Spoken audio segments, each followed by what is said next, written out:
Nuevamente contigo que me ves. Si son varios, mucho mejor. El día de hoy nos toca comenzar a ver lo que es la parte doctrinal. ¿Te acuerdas de aquel dibujito que tiene el camino? Cuando hablamos de la parte doctrinal es parte básica que debemos de conocer. Y por ello, me permito presentarte.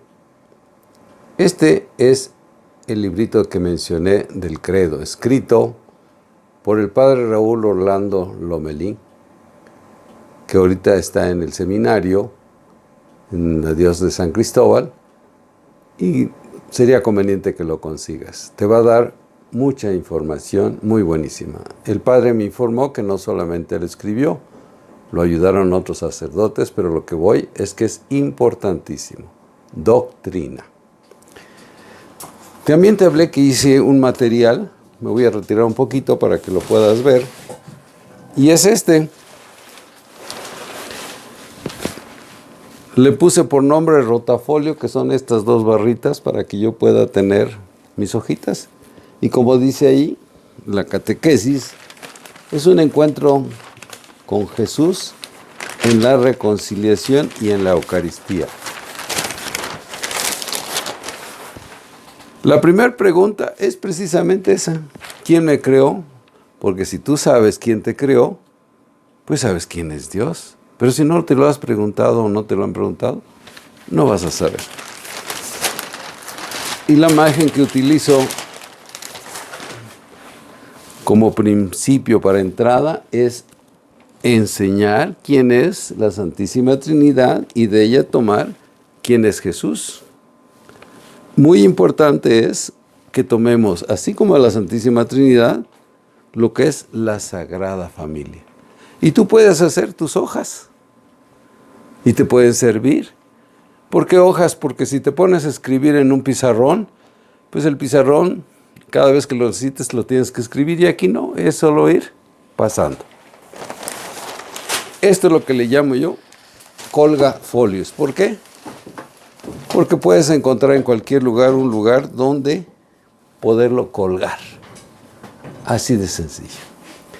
En base a esto, nos vamos a ver las imágenes que te tengo preparadas. Y la primera de ellas es nada menos que la pregunta.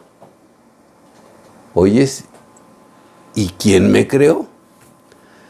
Fíjate que es muy importante hacernos esa pregunta porque de ahí parte todo. La respuesta es Dios. Por eso es mi Padre. Fundamental. A los niños, cuando yo les preguntaba precisamente eso, me decían, ¿oís quién te creó? Dios. Pero cuando les cambiaba yo por la siguiente que dice, ¿y tus papás? Ahí encontrábamos con problemas. Precisamente, los papás somos el medio que Dios utiliza para tener criaturas en el mundo. Y entonces les enseñé precisamente algo que es importante. El que me crea es Dios. Y el que me cría son mis papás. Y lo puedes ver aquí, por ejemplo. ¿Quién me creó? Hay una E. Esa es la gran diferencia, porque si tú ves en mi criar, me criaron, tiene una I. ¿Quién me crió? Mis papás. A los niños no se les olvidará esta información. Si Dios es mi creador, por eso es mi Padre. Y mis papás, pues son parte de esa creación, porque ellos me crían. Se necesita la célula de un hombre y la célula de una mujer, más la gracia de Dios, para que podamos existir. Te hablé de 3 elementos, ¿sí? Es la Trinidad. Fíjate hasta dónde estamos llegando ya. Ya te empiezo a enseñar, porque tú tienes que enseñarlo también, que somos Trinidad también nosotros, por gracia de Dios. ¿Qué tenemos que ver a continuación? Preguntas. En mi vida, mis 77 años de vida con la gracia de Dios, las preguntas son los medios que tenemos para conocer. Si no preguntas, no conoces. tienes que preguntar. Y entonces viene una de ellas. Antes de que yo te lleve a esto, estudiando catecismos me encontré precisamente con que el catecismo de Ripalda se basa en preguntas. Y acabo de conseguir el catecismo de Monseñor Guízar y Valencia. Y también son preguntas. Así que dediquémonos a ello. Si ya sé contestar quién me creó, la siguiente pregunta es ¿dónde está Dios? Que es el que me creó. Y debemos indicarles que está en el cielo, en la tierra, en todo lugar y en nosotros. En el cielo, para que les enseñemos que todo lo que veas hacia arriba es el cielo. ¿Sí? Ya vamos a encontrar por ahí que el cielo es un estado de gracia. Pero por lo pronto el cielo, o sea, el firmamento, les puedes decir, es creado por Dios. La ciencia te va a decir otras cosas, sí, pero provocadas por Dios. La Tierra es donde piensas. Es un planeta que así se le puso, Tierra. No estamos en Plutón, no estamos en Venus, estamos en la Tierra. Él lo creó. En todo lugar, sí, porque hay lugares que tú no lo ves, pero existen abajo de tus pies, muy lejos, ¿verdad? Y en nosotros esto lo aprendí de un catequista indígena, aquí en los Altos de Chiapas, porque les preguntaron, bueno, ¿qué hemos aprendido? Que Dios no solamente está en el cielo, la tierra, en todo lugar, sino está en nosotros. Claro, Él es el que me dio la vida, la gracia. Ya platicaremos un poquito más adelante. ¿Dónde está Dios? En el cielo, en la tierra, en todo lugar y en nosotros. La siguiente pregunta. ¿De qué consta la Santísima Trinidad? Ya te venía yo diciendo que ya lo empezamos a decir. Célula de papá, célula de mamá y la gracia de Dios Trino. ¿De qué consta la Santísima Trinidad? De Dios Padre, Hijo y Espíritu Santo.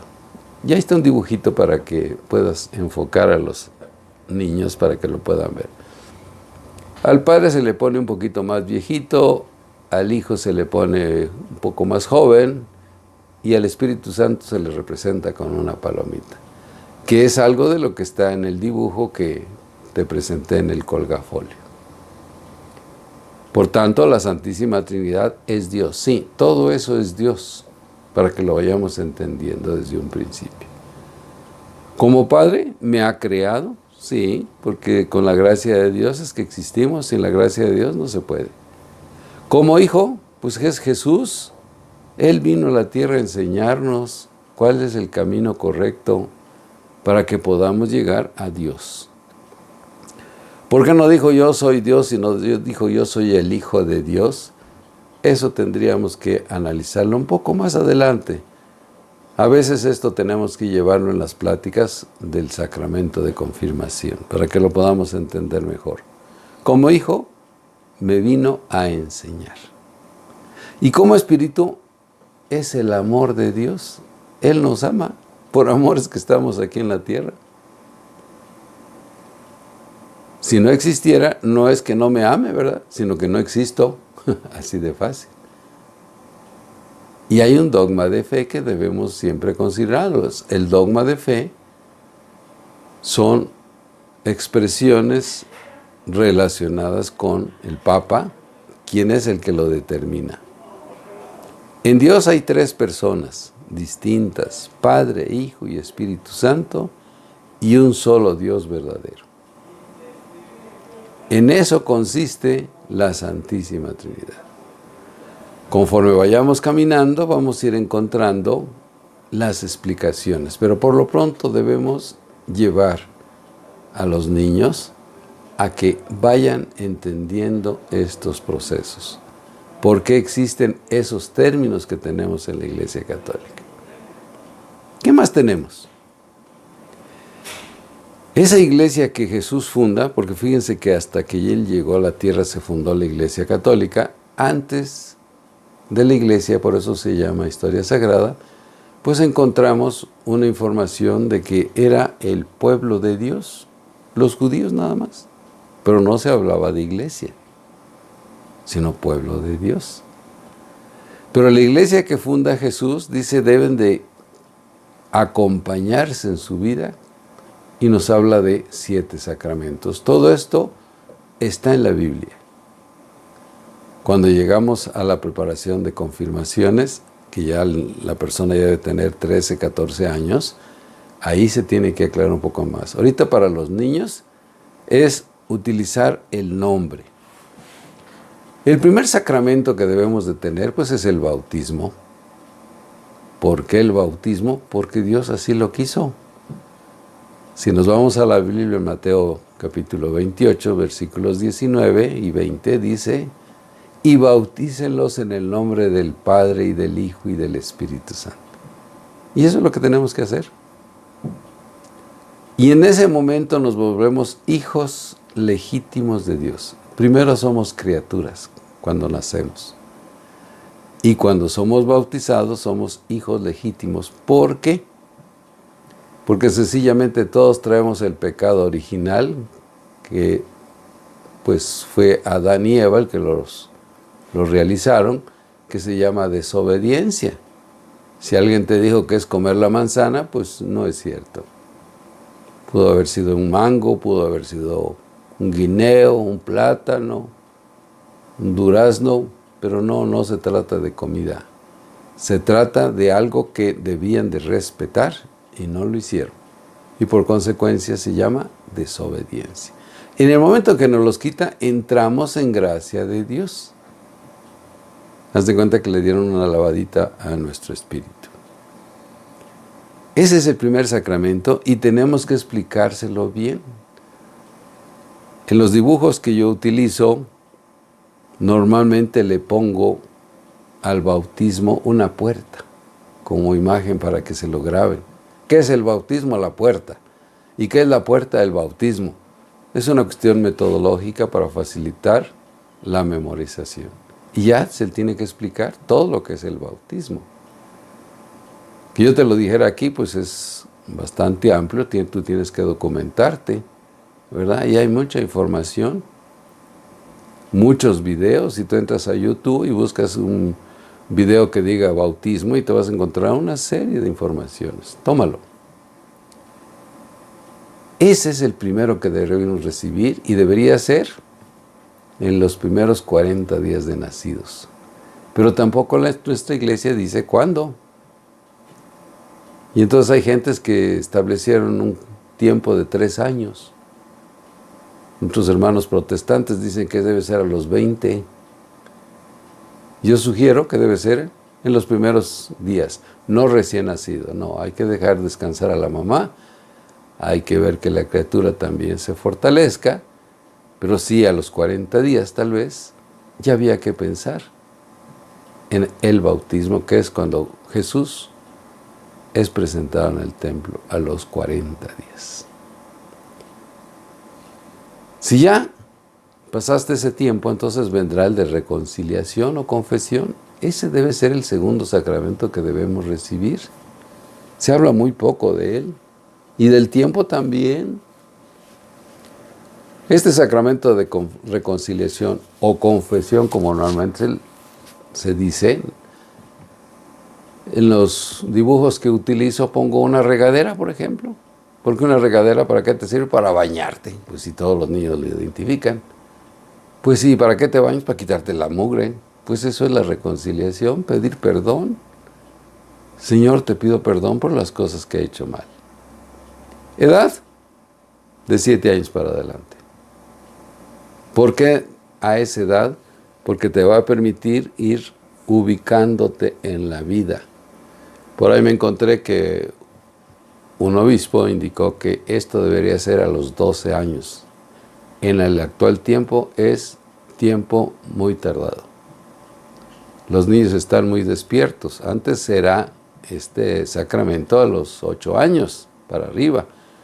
Pues no, ya se necesita que sea a los 7 para arriba. Están muy despiertos los niños. Ya tienen que empezar ellos a ordenar su vida. ¿Qué sacramento sigue? la Eucaristía. Comúnmente le dicen comunión, como el otro que te decía yo que es confesión. Confesión es el acto, comunión es el acto, el sacramento es reconciliación y en este caso, Eucaristía. ¿Cómo se los identifico a los niños? Pues pongo una copa que contiene el vino y pongo un pan para que lo identifiquen perfectamente. ¿Qué es el pan y el vino? Es la Eucaristía. ¿Y qué es la Eucaristía? El pan y el vino. Y aquí hay que platicarle muy bien a los niños para que sepan que en el pan está completamente Jesús. No necesitan el vino, que es la sangre. ¿Por qué? Nada más observa cuando vayas a la misa siguiente, después de que consagró el pan y el vino el sacerdote, llega un momento que se llama la fracción del pan.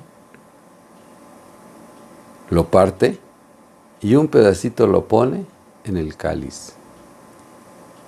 Si decimos que Jesús está vivo en la Eucaristía, o sea, en el pan o la hostia, pues tenemos que entender que ahí está completito, con su cuerpo, con su sangre y con su divinidad.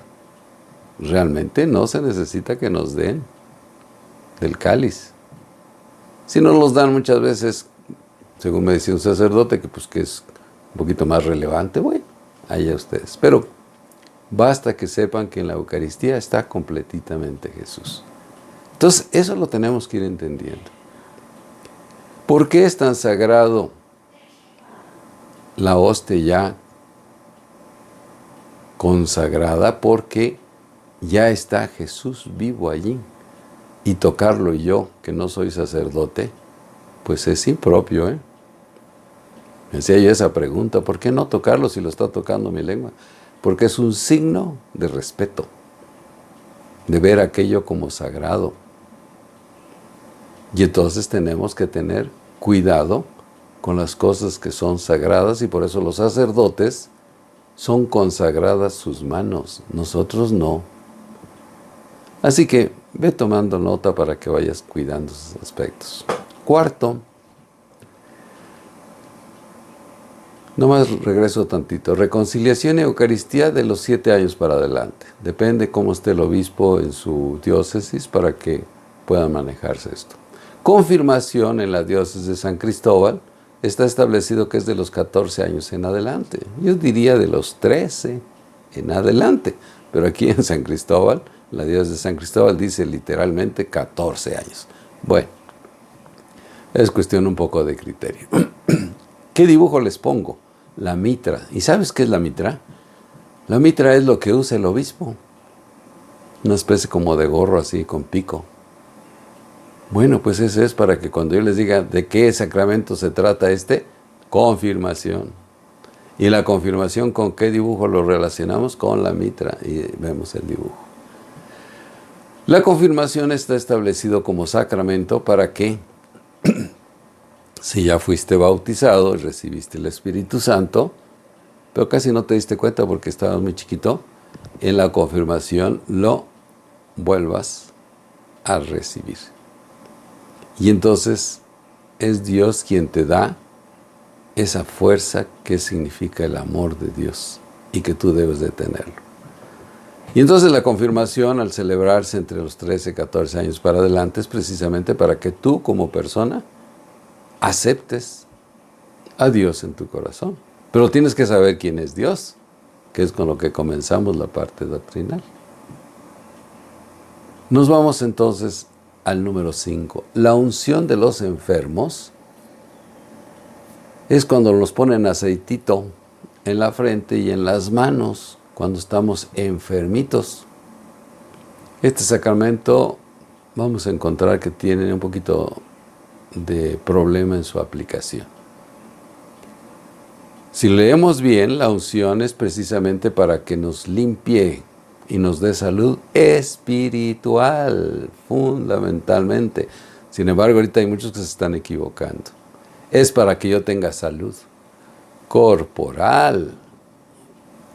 Es muy diferente. Sí, claro, Dios quiere que tengamos salud corporal, pero lo importante en nuestra doctrina es el espíritu. Y a veces se nos pasa ese detalle. Como experiencia vamos a encontrar que si alguien está enfermito, pues pedirle al sacerdote si puede acudir a atender a algún enfermo y si le lleva precisamente la unción de los enfermos. ¿Cuál es el dibujito que le pongo a los niños? Pues es una camita donde está un enfermito acostado y hay una persona que lo está atendiendo, pero en su cabecera hay un Cristo. Algún enfermo puede decir, es que no me voy a morir. Tú no sabes, ni yo lo sé, cuándo me voy a morir. Pero ahorita estoy enfermo, eso sí lo sé. ¿Por qué? Pues estoy acostado. No estoy bien de salud. Pero la salud fundamental es la salud espiritual. Cuando el sacerdote, que es el único que puede imponer la unción de los enfermos, no cualquier seglar, bueno, yo diría que ni siquiera los diáconos. Porque los diáconos no pueden perdonar pecados todavía. Y ese es el principal elemento de la unción, perdonarte tus pecados. Entonces todo esto lo tienes que ir ampliando. Hay videos maravillosos que si tú te metes a YouTube lo vas a encontrar. Si no, acudes con un catequista más antiguo, con más experiencia y él te lo puede explicar. O acudes con tu sacerdote. Y fíjate que estos 5 corresponden a lo que es precisamente para todos. Estos 5 sacramentos es para todos. Porque vienen 2, que es el 6 y el 7. El orden sacerdotal y religioso ya depende de si tú eres llamado por Dios para servirle. Y entonces ahí viene lo que se llama el sacerdote. El sacerdote es precisamente esa persona que dice, yo me entrego a Dios porque Él me ha llamado. El que te habla, yo estuve en esa posición, ¿me estás llamando Señor o me voy a ir al matrimonio? Le pregunté al sacerdote y ¿saben qué me dijo? Carlos, dice, ¿quieres que yo te dé la respuesta? Estás equivocado. Ahí está en el sagrario el Señor. Ve, arrodíllate y platica con Él y Él te dirá ¿para qué debes servirle?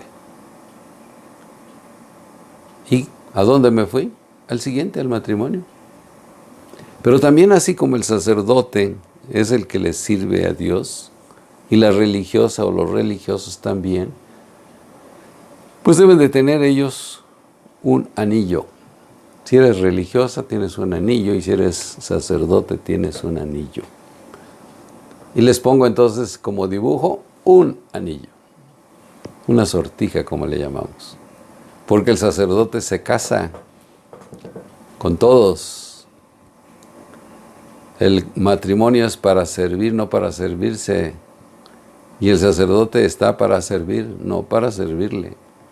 Y la religiosa lo mismo, y por eso vas a ver monjitas por aquí y por allá, o madres que también así se les dice, o sacerdotes que tienen que andar de aquí para allá.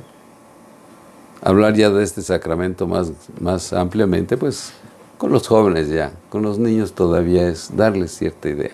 Pero que no se les olvide que el sacerdote o la religiosa tiene que tener un anillo como los casados.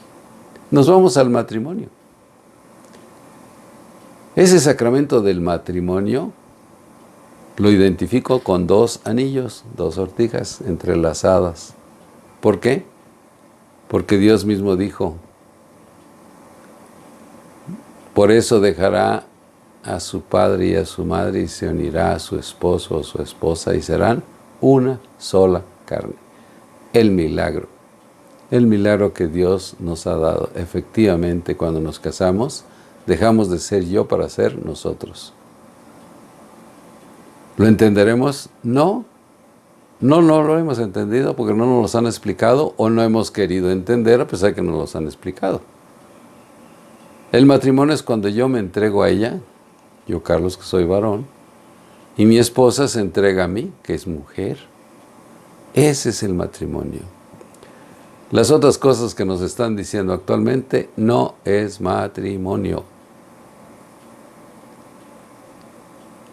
Pero para nosotros los católicos estamos hablando de doctrina, pues eso es. Yo, Carlos, varón, me entrego a una mujer. Y la mujer, mi esposa, se entrega a mí. Y por consecuencia nos volvemos una sola persona. Ya no somos dos. Cuando se presentan los problemas matrimoniales es precisamente porque no nos entendemos. Cuando decimos que nos vamos a casar es en las buenas y en las malas. Hay momentos que tenemos muy difíciles en un matrimonio, sí. Y hay momentos muy felices también. De todo hay. Y el sacerdote o la religiosa, exactamente lo mismo. Ellos también tienen problemas. Imagínense un sacerdote que vive solo.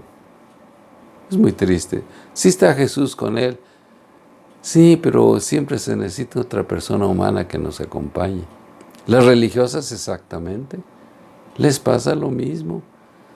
Por eso es muy recomendable que los sacerdotes nunca vivan solos.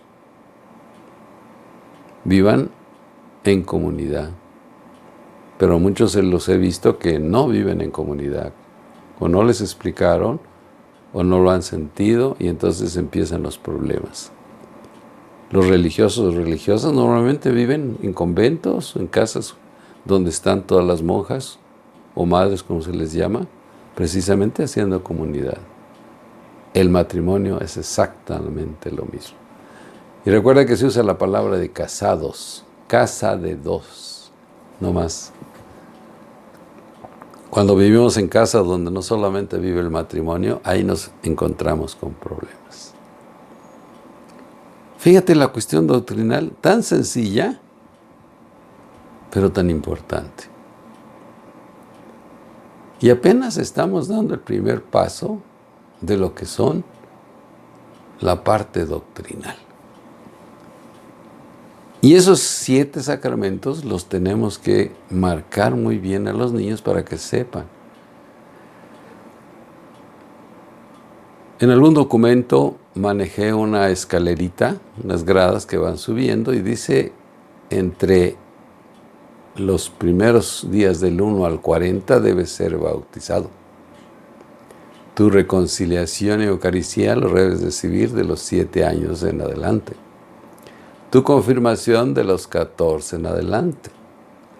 La unción de los enfermos desde que naces hasta que mueres. Cualquier día lo puedes recibir. Recuerden que es la salud del espíritu. Claro que le pedimos en la salud del cuerpo, pero no es lo más importante. Lo recalco.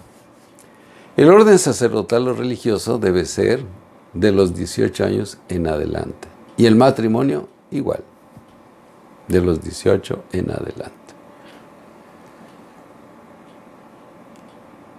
Me permito agregar, por ejemplo, que en el matrimonio, para llegar al matrimonio, nos hace falta preparación. Te lo digo por experiencia. ¿Cuándo deberíamos recibir una preparación para lo que es matrimonio? De los 18 años en adelante.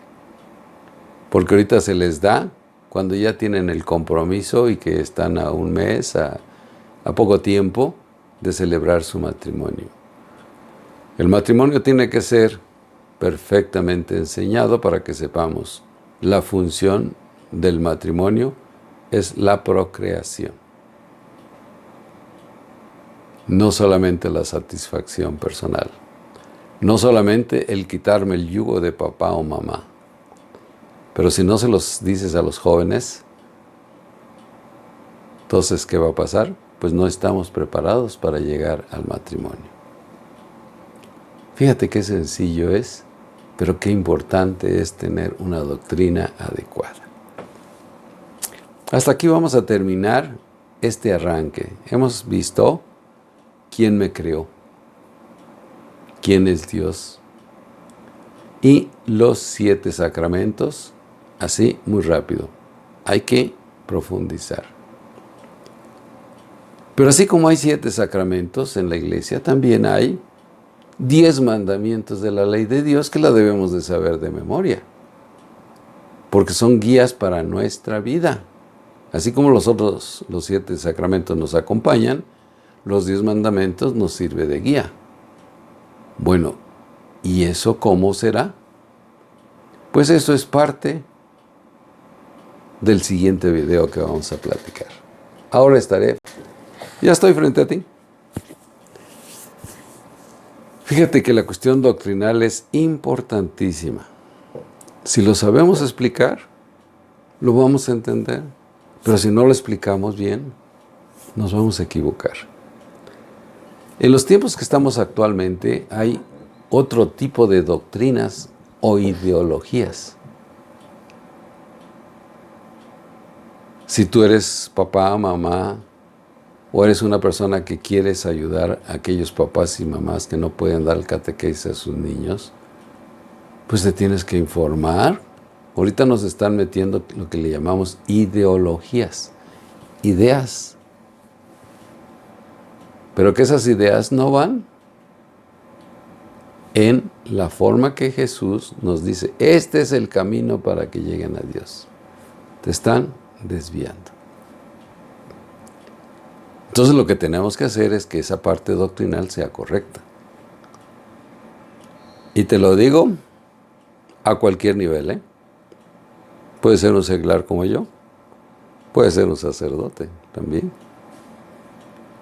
Ahí es donde tenemos los papás que tener cuidado con los hijos. ¿Qué ideología se está manejando? Los gobiernos no tienen la ideología religiosa. Que son mundanos completamente, por conveniencias, por lo que tú quieras. Hay un presidente de una gran nación que es católico, pero tiene que sujetarse ahorita a la ideología humana, porque está en un puesto importantísimo y tiene que seguirlo. Va en contra de sus convicciones, pero no lo puede ejercer. Entonces yo te recomiendo que cuides la parte doctrinal y vas a ver las cosas como son diferentes. Con esto llegamos al final de este video. Recuerda que siempre nos tenemos que encomendar a Dios y platicar con Él. Señor, que al comenzar a estudiar tu doctrina tengamos la facilidad, por tu gracia, de entender bien las cosas para poderlas aplicar. Y me despido de ti diciéndote, por la señal de la Santa Cruz de nuestros enemigos, líbranos, Señor, Dios nuestro, en el nombre del Padre, y del Hijo, y del Espíritu Santo. Amén. Hasta la próxima. Muchas gracias.